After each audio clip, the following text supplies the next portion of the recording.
you want to choose cybersecurity as a profession, you need to know there is like 3 disciplines in cybersecurity.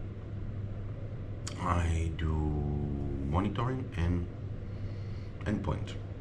This is what I used to do. I'm looking out for servers, computers, and doing monitoring, or with Elastic, or with ArcSight, or with other program. And before you start in your cybersecurity career, you need to understand that cybersecurity, it's a lot of topics.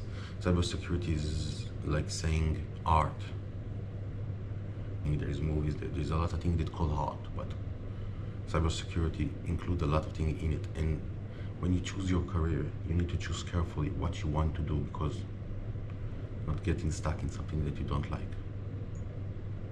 Okay? Just a point to think about.